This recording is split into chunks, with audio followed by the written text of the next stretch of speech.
What's up, Leaf Station? Welcome back to another game preview. I'm Zack Phillips, and today we're going to be taking a look at Game 75 of the Toronto Maple Leafs regular season. A massive one here for standings purposes. The Florida Panthers have dropped the last couple against the Montreal Canadiens.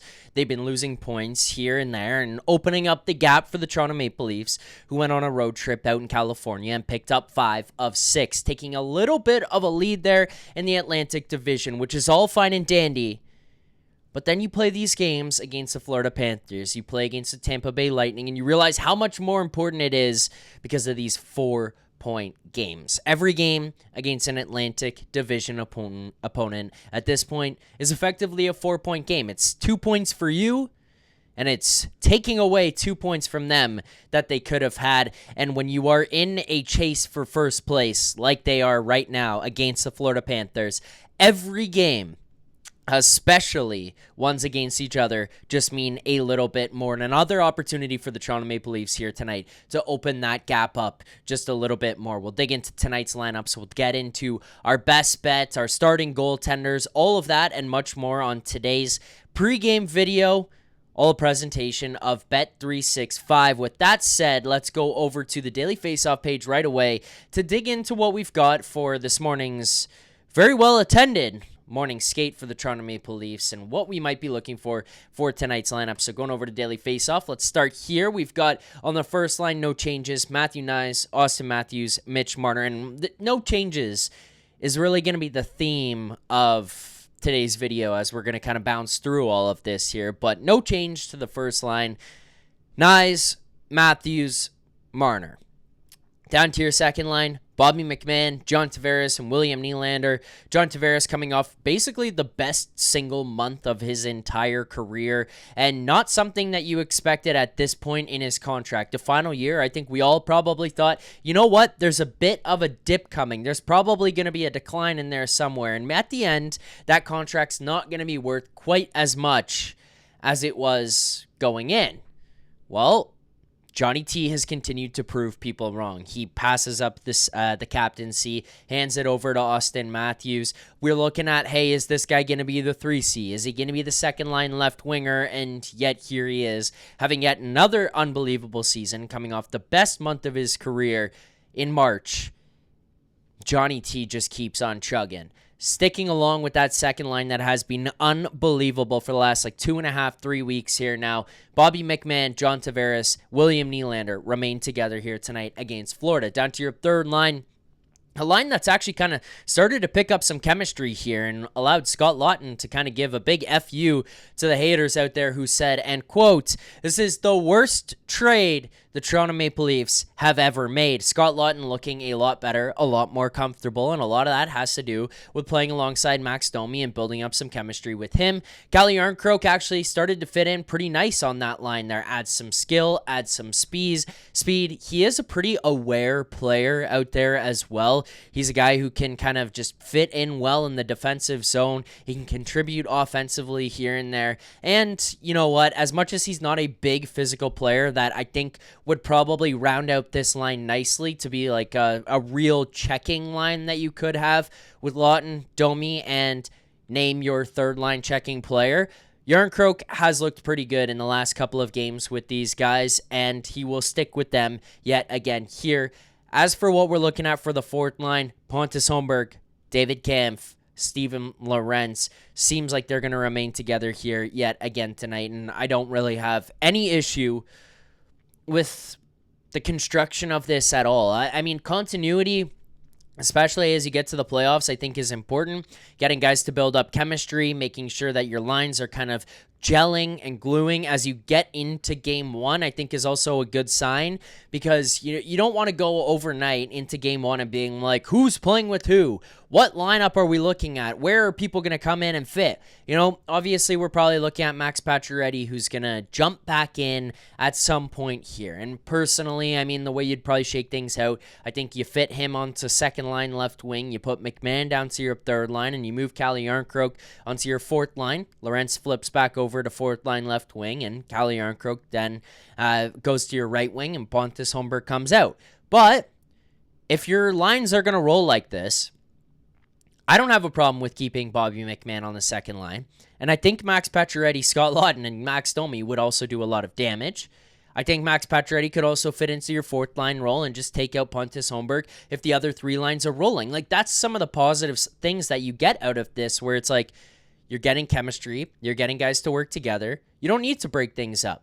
Other guys, if they're going to come back into the lineup, they could plug and play into different spots. They don't need to be force-fed into one role or the other. And if you build chemistry like this, it's a good problem to have.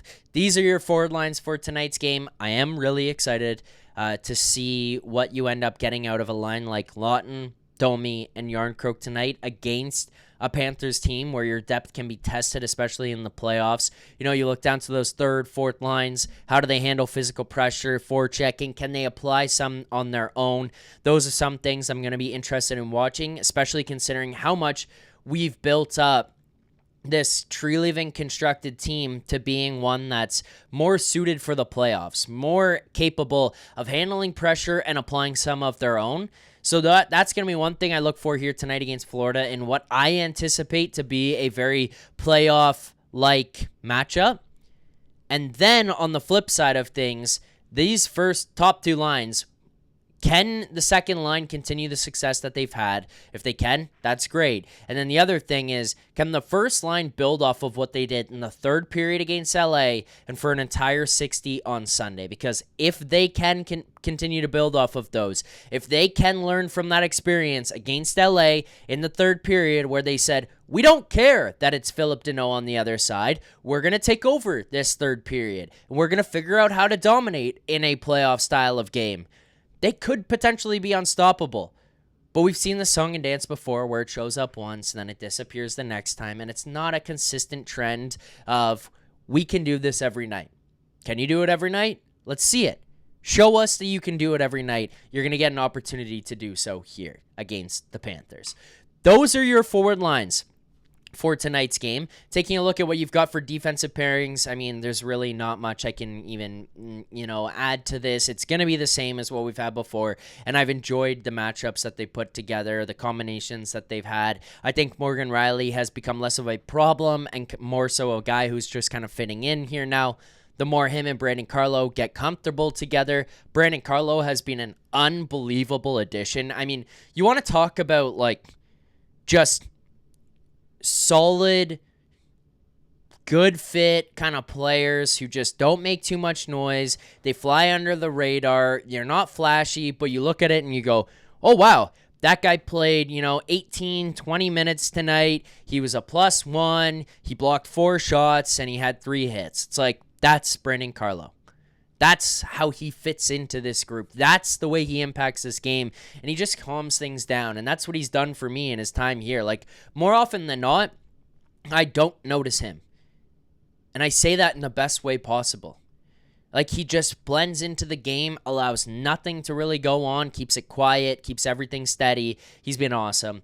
Then you're going to go McCabe, Tanev, not anything to say about McCabe and Tanev there. I mean, those two guys as your second pairing, and guys who probably aren't actually your second pairing. They're just listed as this on Daily Faceoff. Guys who could play 22, 24, 28 minutes a night in the playoffs when it really gets down to it. Those guys are unbelievable to have. Simone Benoit and Oliver Ekman-Larsson as your third pair. I thought Benoit looked better against Anaheim.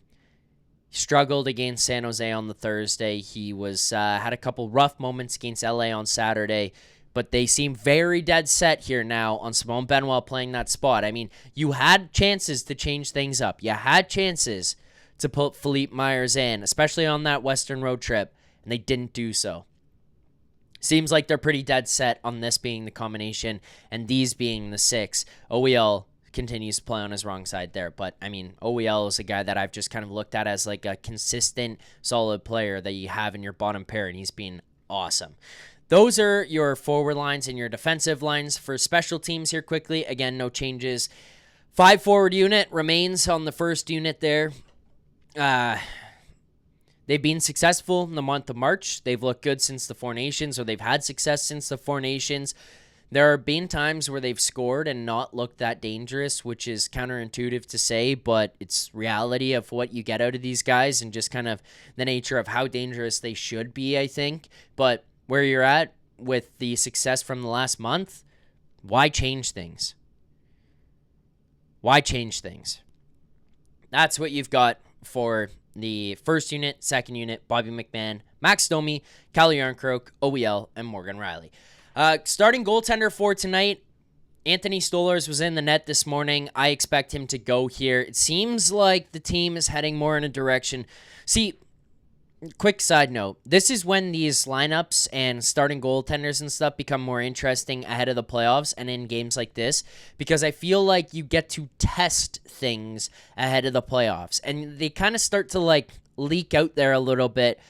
Oh, this is what the playoff lineups might look like. This is what the roster construction might be. This is who our starting goaltender might be.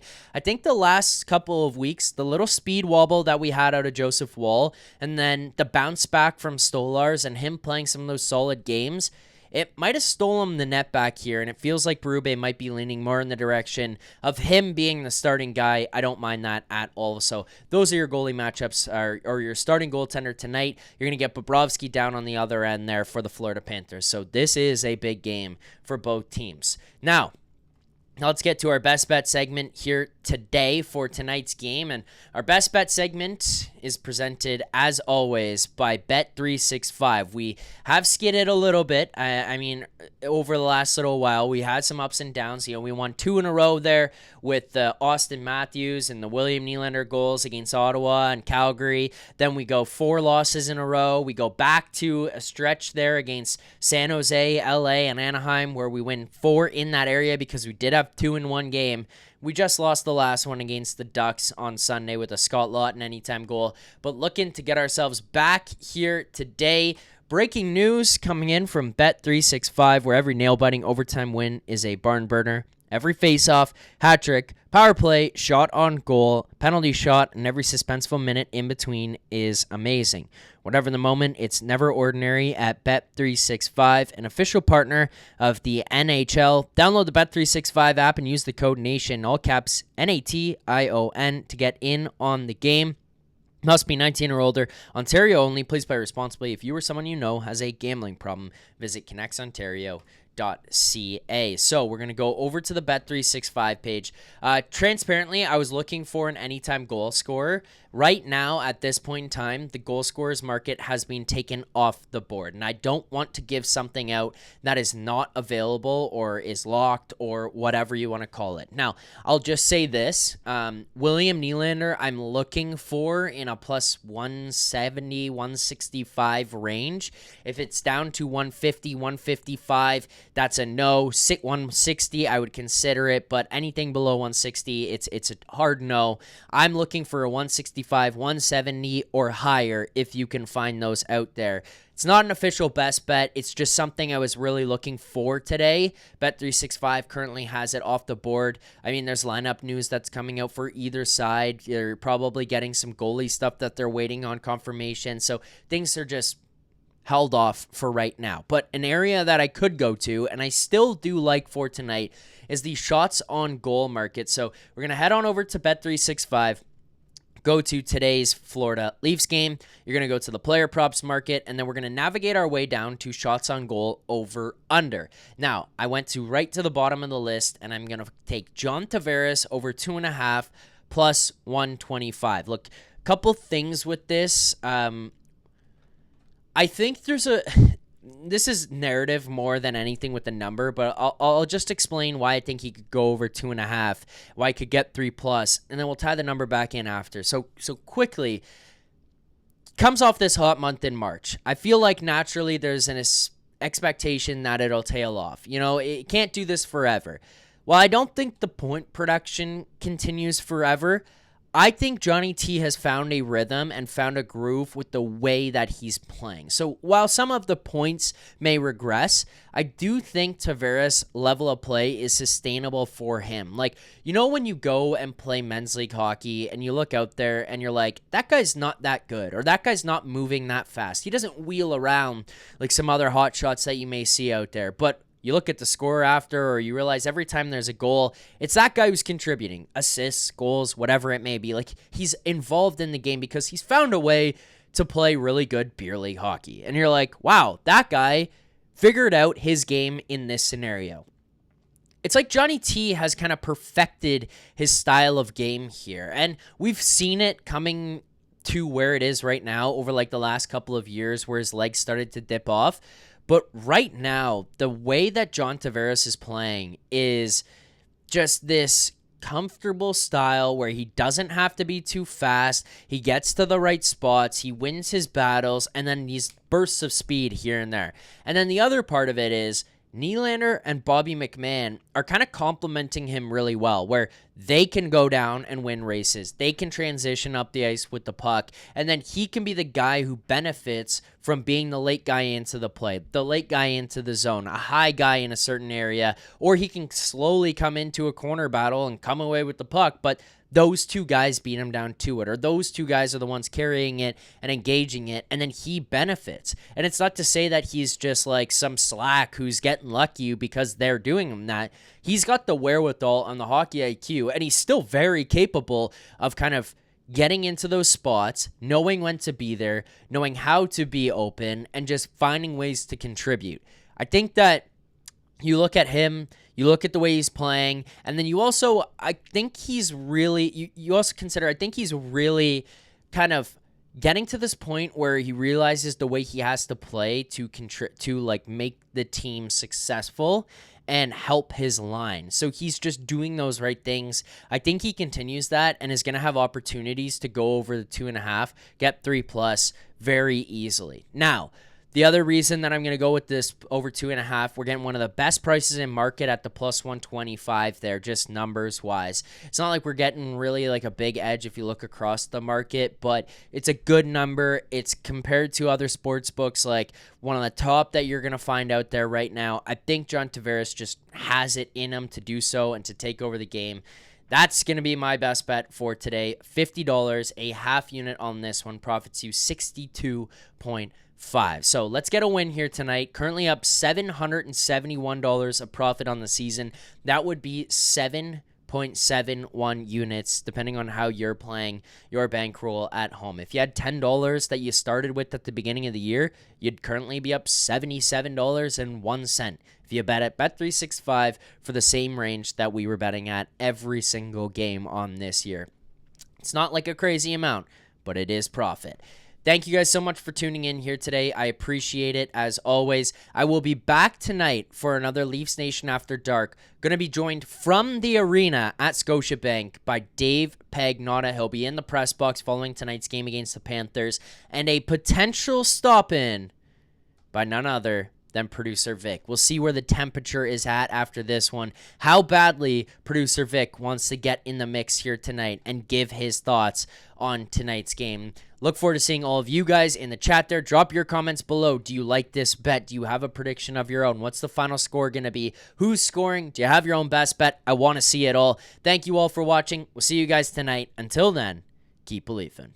For more content just like this, including game previews, post-game live shows, Leafs Morning Take, Monday through Friday with Nick Alberga and Jay Rosehill with special guests, as well as instant reaction videos. Make sure to be subscribed here to the Leafs Nation YouTube channel. Turn on notifications so you don't miss anything, and drop a like.